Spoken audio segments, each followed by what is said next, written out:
नमस्कार दोस्तों, मैं Mohit. Welcome to my channel. जैसा कि आप लोगों को पता है, जीविका का जो एडमिट कार्ड है वो आ चुका है। एग्ज़ाम जो है वो 19 नवंबर से लेके हमारे 15 दिसंबर तक है। इसमें एक ऐसा पोर्शन है सोशल सिक्योरिटी स्कीम का, जो कि लगभग सारे पोस्ट के लिए कॉमन सिलेबस है। तो हम लोग पहले देखेंगे कि सोशल सिक्योरिटी स्कीम से किस टाइप के क्वेश्चन आते हैं, और फिर उन्हीं पीवाईक्यू के बेसिस पे हम लोग चीज़ों को कवर करेंगे। हम लोग ज़्यादा डिटेल में नहीं जाएंगे और सिर्फ उन्हीं चीज़ों पे फोकस करेंगे जिसको जिसको एग्ज़ाम में आने की ज़्यादा चांसेस हैं, क्योंकि टाइम हमारे पास कम है। किसी के पास 7 दिन है, किसी के पास 8 दिन है, तो इसलिए हम लोग सिर्फ इम्पॉर्टेंट चीज़ों को ही कवर करेंगे। तो चलिए सबसे पहले हम लोग देखते हैं कि क्या क्या क्वेश्चंस आ चुके हैं। यहाँ आप देख रहे हैं क्वेश्चन आया है, stand up India scheme once launch to promote entrepreneurship among whom? Women, SC, ST, all of the above. दूसरा आया है PM BJP का फुल फॉर्म। तीसरा आया है प्रधानमंत्री व्यय वंदना योजना प्रोग्राम के बारे में, किसमें कितना % का इंटरेस्ट रेट है। चौथा आया है इसमें से कौन सा कैटेगरी प्रधानमंत्री मुद्रा योजना के अंदर आता है या नहीं आता है। पांचवा आया है जननी सुरक्षा योजना में कितना कंडीशनल, कितने अमाउंट का कैश दिया जाता है। और एक यहाँ है स्वावलंबन स्कीम को किस साल लॉन्च किया गया है। तो जैसा कि आप लोग देख सकते हैं, जो मेजर थीम्स है क्वेश्चंस की वो ये है कि launch year, amount, category, full form, eligibility, ये मेजर कैटेगरी है इंटरेस्ट रेट, जिस पे क्वेश्चन आ चुके हैं। तो हम लोग इसी के अकॉर्डिंग आगे चीज़ों को कवर करेंगे। तो चलिए सबसे पहले आते हैं प्रधानमंत्री मुद्रा योजना। तो प्रधानमंत्री मुद्रा योजना पे ऑलरेडी क्वेश्चन आ चुका है। ये 2015 में लॉन्च हुआ था, और ये इसलिए न्यूज़ में है क्योंकि इसमें एक नया कैटेगरी यूज हुआ है, ऐड हुआ है, जिसका नाम है तरुण प्लस कैटेगरी। तरुण प्लस कैटेगरी में अप टू 20 लाख तक का लोन ले सकते हैं, जो पहले 10 लाख तक का था। तो पहले इसमें 3 कैटेगरी था, शिशु, किशोर, तरुण और अब एक और ऐड हो गया तरुण प्लस। और क्वेश्चन जो आया था उसमें तरुण प्लस के जगह पे ओल्ड एज था। तो वो ओल्ड एज आंसर था कि ओल्ड एज नहीं है इस कैटेगरी में, तो अब तरुण प्लस एक और कैटेगरी है। इसके आगे हम लोग देखते हैं प्रधानमंत्री किसान सम्मान निधि योजना। ये 2019 में लॉन्च हुआ था। इसमें जो है वो बेनिफिशरी को 6,000 पर ईयर दिए जाएंगे 3 इक्वल इंस्टॉलमेंट में, और वो 2,000 का ईच इंस्टॉलमेंट होगा। इसका एम जो है वो सारे लैंड होल्डिंग एलिजिबल फार्मर को इनकम सपोर्ट प्रोवाइड करना है। अब एलिजिबल फार्मर में एलिजिबल कौन कौन है, तो हम लोग देख लेते हैं कौन कौन ऐसे हैं जिनको एक्सक्लूड किया गया है। जैसे कि जो लोग डॉक्टर, इंजीनियर्स हैं, जो लोग सर्विंग या रिटायर ऑफिसर हैं गवर्नमेंट सेक्टर में, ऐसा कोई भी जो टैक्स भरता हो, ऐसा कोई भी जो 10,000 से ज़्यादा मंथली इनकम अर्न कर रहा हो। ठीक है, फिर हम लोग आगे चलते हैं। आगे है प्रधानमंत्री फसल बीमा योजना। ये 2016 में लॉन्च हुआ था। इसका काम है क्रॉप लॉस के चलते या फिर डैमेज के चलते जो भी फार्मर को जो लॉस होता था उसको मिनिमाइज़ करना, ताकि फार्मर को लॉस ना हो। बस इसके बारे में इससे ज़्यादा कुछ इम्पोर्टेंट है नहीं। 2016 में लॉन्च हुआ था, ये आप याद रखेंगे।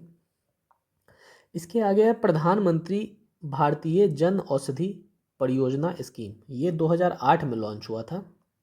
इसका पर्पस है quality generic medicine affordable price पे देना। तो जेनरिक मेडिसिन क्या होता है, पहले हम लोग ये जानेंगे। जेनरिक मेडिसिन एक ऐसा मेडिसिन है, मान लीजिए आज कोई कंपनी है, मान लीजिए पैरासीटामोल कंपनी है, इसने अपना एक मेडिसिन बनाया और उसको पेटेंट करवा लिया कि अब ये इस कॉम्पोजिशन से सिर्फ यही बेचेगी। पेटेंट का जो वो रूल होता है वो 10 साल के आसपास में पेटेंट ख़त्म हो जाता है। अब ऐसी कंपनियां जिनका पेटेंट ख़त्म हो चुका है, उस कंपोजिशन को ये जेनरिक मेडिसिन यूज करती है और उसे अपने ब्रांड नेम से बेचती है। इससे क्या होता है कि दवा उन्हें पेटेंट का जो चार्ज है वो भी नहीं देना पड़ता है, और पेटेंट होल्डर को जो भी चार्ज देना होता है वो नहीं देना पड़ता है, और कंपोजिशन भी नहीं नया बनाना पड़ता है, जिससे उनके रिसर्च एंड डेवलपमेंट पे भी इन्वेस्टमेंट नहीं जाता है, तो दवा वो लोग सस्ता देते हैं। आगे हम लोग आते हैं, तो यही प्रोवाइड कराना है कि quality medicine, quality generic medicine affordable price पे, जो कि 50 से 80% तक के डिस्काउंट पे ये यहाँ पे मिलता है। इसके आगे आता है नेशनल फूड सिक्योरिटी एक्ट 2013 में लॉन्च हुआ था। एक तो ये हम लोग जान जाएंगे, नेशनल फूड सिक्योरिटी एक्ट 2013 में आया था। दूसरा प्रधानमंत्री गरीब कल्याण अन्न योजना, ये 2020 में लॉन्च हुआ है। इसका पर्पस है फूड और न्यूट्रिशनल सिक्योरिटी प्रोवाइड करना। तो ये कोविड के टाइम में क्या हुआ था कि एक एक्स्ट्रा गवर्नमेंट ने ये दिया था जिसमें सब्सिडाइज्ड ग्रेन मिलेंगे, जिसमें कि आप देख सकते हैं राइस, वीट और कोर्स ग्रेन मिलता है। राइस 3 रुपये पर केजी, वीट 2 रुपये पर केजी और कोर्स ग्रेन 1 रुपये पर केजी। ठीक है, ये बिलो पॉवर्टी लाइन वाले को दिया जा रहा था। प्रधानमंत्री जनधन योजना, ये 2014 में आया था। इसका पर्पस जो था वो था जो भी फाइनेंशियल प्रोडक्ट है या फिर फाइनेंशियल सर्विस है, बैंकिंग सर्विसेज है, इस तरह के सर्विसेज को रूरल एरिया में फैलाना। इसमें 2014 में क्या था, तो एक तो ये इम्पोर्टेंट हो गया।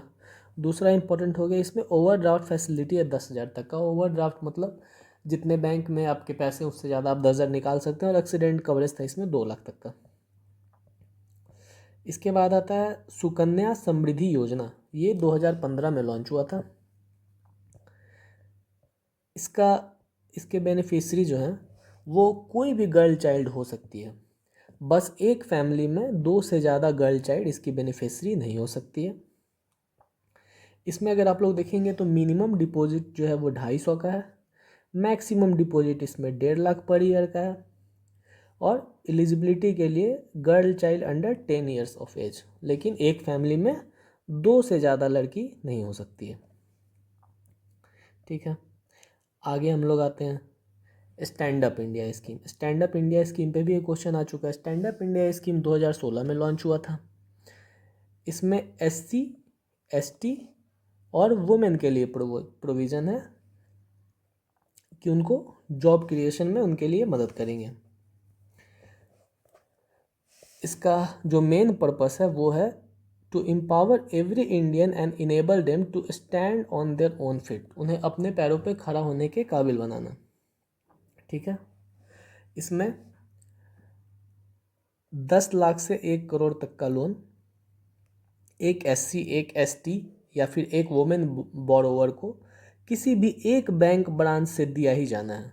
मतलब कोई भी ऐसे एक SBI का ब्रांच है तो उससे किसी एक SC को या फिर किसी एक ST को जिसका उसमें अकाउंट है, या फिर किसी एक वुमेन को 10 लाख से 1 करोड़ तक का लोन देना कंपलसरी है। इसके बाद हम लोग देखते हैं प्रधानमंत्री मत्स्य संपदा योजना, ये 2020 में लॉन्च हुआ था। इसका पर्पस है ब्लू रिवॉल्यूशन को लाना। ब्लू रिवॉल्यूशन आपको पता है फिश से रिलेटेड है। इसके बाद हम लोग आगे देखते हैं, तो आयुष्मान भारत प्रधानमंत्री जन आरोग्य योजना, ये जो 2018 में लॉन्च हुआ था।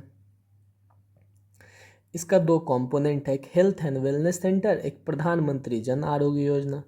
हेल्थ एंड वेलनेस सेंटर का ही अब नाम कर दिया गया है जन आरोग्य मंदिर।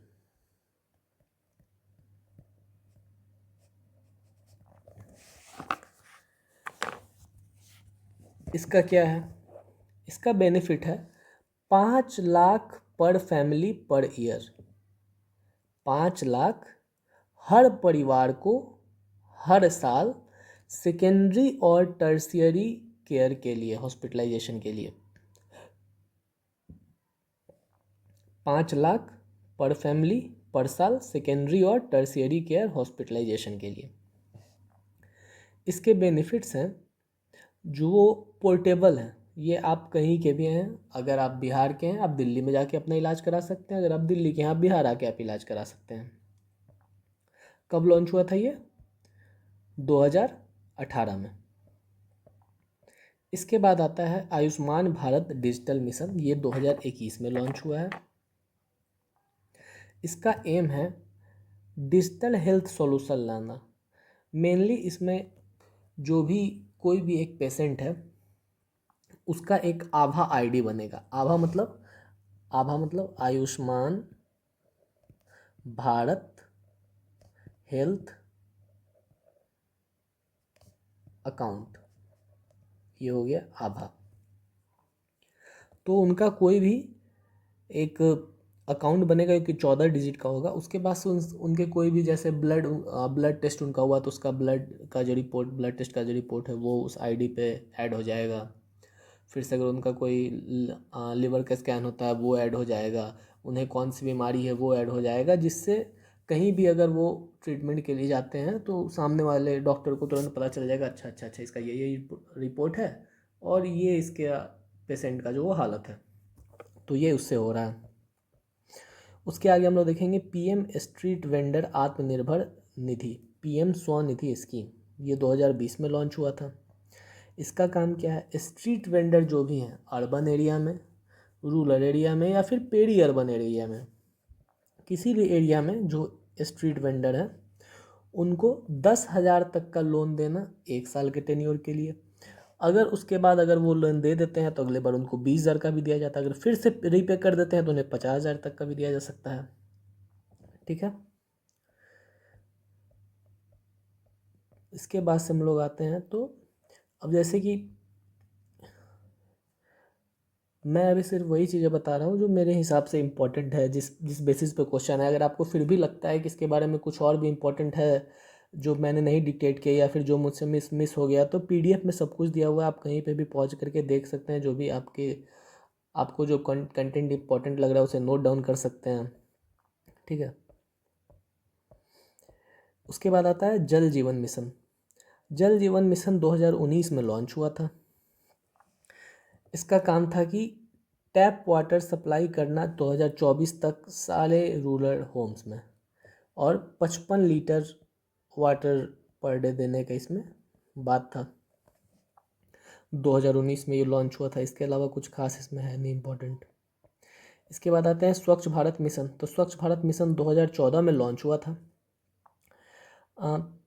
इसका पहली बार जब ये लॉन्च हुआ था तो इसका एम था 2019 तक, मतलब गांधी जी के 150th बर्थ एनिवर्सरी तक ओडीएफ फ्री सारे रूरल एरियाज़ को बना देना। और अब जो लॉन्च हुआ है स्वच्छ भारत 2, उसका एम है ओडीएफ प्लस स्टेटस दिलाना। तो ओडीएफ स्टेटस होता है कि if not a single person is found defecating in the open, और ओडीएफ प्लस मतलब होता है ODF status condition and all community and public toilets are functional and well maintain. मतलब ओडीएफ प्लस में ये है कि जो सारे टॉयलेट वगैरह जो भी बने हुए हैं सारे काम कर रहे हैं उनका भी चेक होगा, जो सेवेज हैं उनका चेक होगा। और ओडीएफ मतलब सिंपल है कि कोई भी बाहर में शौच वगैरह नहीं कर रहा हो। तो अब ओडीएफ प्लस बनाने की तैयारी हो रही है और इसमें लैट्रिन बनाने के लिए 12,000 का जो है वो सरकार की तरफ से दिया जा रहा है। प्रधानमंत्री श्रम योगी मान धन योजना, ये 2019 में लॉन्च हुआ था। इसका जो पर्पस था वो अनऑर्गेनाइज सेक्टर के एम्प्लॉय को सोशल सिक्योरिटी देना। जो भी अनऑर्गेनाइज सेक्टर में जो लोग काम कर रहे हैं उनको सोशल सिक्योरिटी देना। एलआईसी जो है वो इसका इम्प्लीमेंटिंग एजेंसी होगा, वही इम्प्लीमेंट करेगा।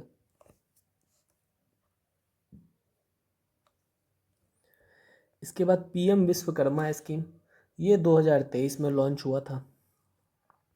इसका जो वो एम था वो था आर्टिसन और क्राफ्ट्स पीपल को विश्वकर्माज का दर्जा दिया गया और उनके स्किल डेवलपमेंट पे काम किया गया। इसमें यही मेनली क्वेश्चन आता है कि पीएम विश्वकर्मा स्कीम किसके लिए है? तो आर्टिसन और क्राफ्ट्स पीपल के लिए। और अगर उससे ज़्यादा आ गया किस साल में है तो 2023 में। बाकी चीज़ें बहुत सारी आपको जो पढ़ना पड़ सकते हैं इसमें से। पीएम सूर्य घर मुफ्त बिजली योजना, ये 2024 में आया है, पिछले साल ये लॉन्च हुआ है। तो नया स्कीम है तो इम्पोर्टेंट हो जाता है बहुत।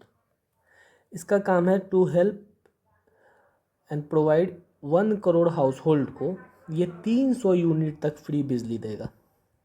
ठीक है, 1 करोड़ हाउस होल्ड को 300 यूनिट तक फ्री बिजली देगा।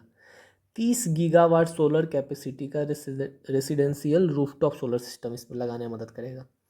छत पे 30 गीगावाट तक का सोलर कैपेसिटी का रूफटॉप सोलर पैनल और साथ में 300 यूनिट तक का बिजली 1 करोड़ लोगों को।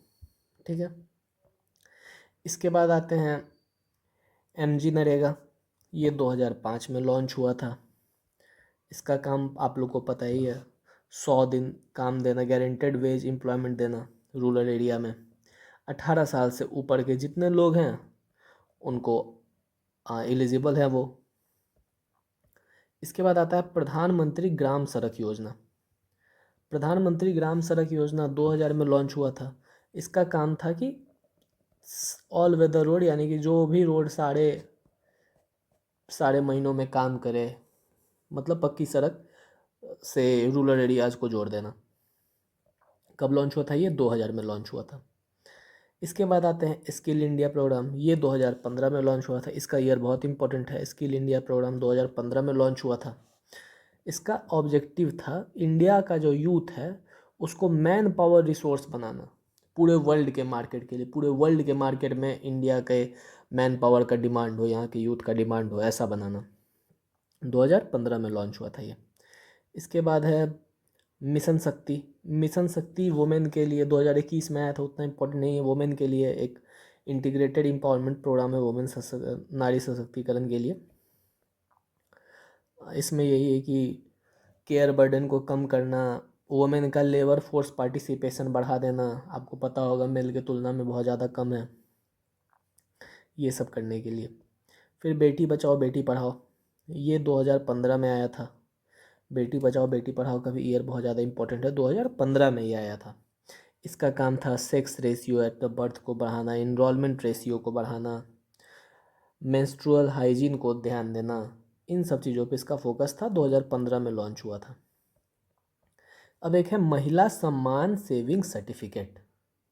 महिला सम्मान सेविंग सर्टिफिकेट 2023-24 के यूनियन बजट में आया था।